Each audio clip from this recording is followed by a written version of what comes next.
There is a verse in Exodus that has disturbed people for thousands of years.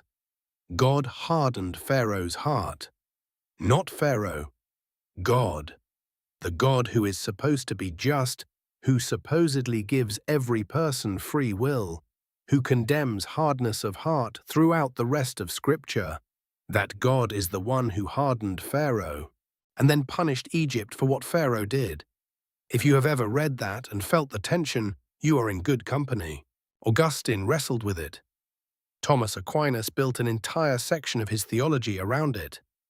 And most Christians quietly skip it and hope no one brings it up at dinner. Let me give you the actual text.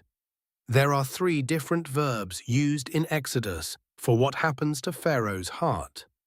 The first is shazak, to be strong, to firm up, to harden by one's own will. The second is kasha, to make stubborn, usually an external cause. The third is kaved, to be heavy, to be weighty, to be unresponsive. Here is what the text actually shows. In the first 5 plagues, Pharaoh hardens his own heart. The text is explicit. Shazak, his own choice, his own stubbornness. God does nothing to Pharaoh's heart in the first half of the plague narrative. Pharaoh is doing this himself.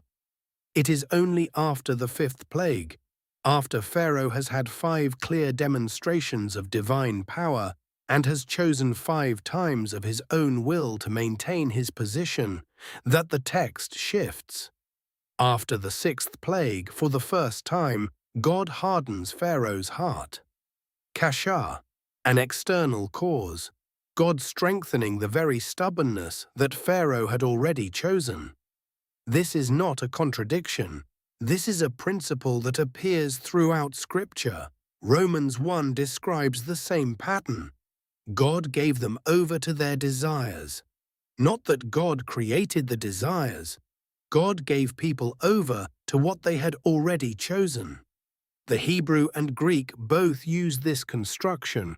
After a person has repeatedly, deliberately, freely chosen a path, God at some point confirms that choice, makes it settled, enables the consequence they themselves have been building toward. Pharaoh did not begin as a hardened man.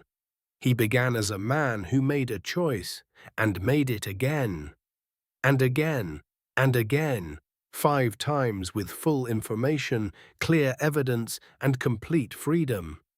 By the time God hardens Pharaoh's heart, Pharaoh has already made himself into the kind of person who would never let Israel go.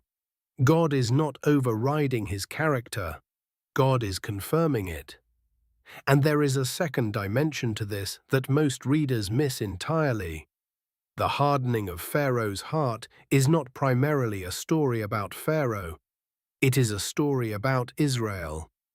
Every additional plague, every act that required Pharaoh's continued resistance, was another demonstration to a people who had spent 400 years as slaves in Egypt, a people who had grown up believing that Pharaoh was a god, that the sun disk was divine, that the Nile was sacred, that the system they lived under was the natural order of the world. Every plague dismantled one of Egypt's gods. The Nile turning to blood was not just punishment, it was the destruction of Hapi, the god of the Nile. The darkness was the humiliation of Ra, the sun god, the supreme deity of Egypt. The death of the firstborn was the defeat of Pharaoh himself, who was considered divine, whose heir was considered the living embodiment of the gods. Israel needed to see all of it.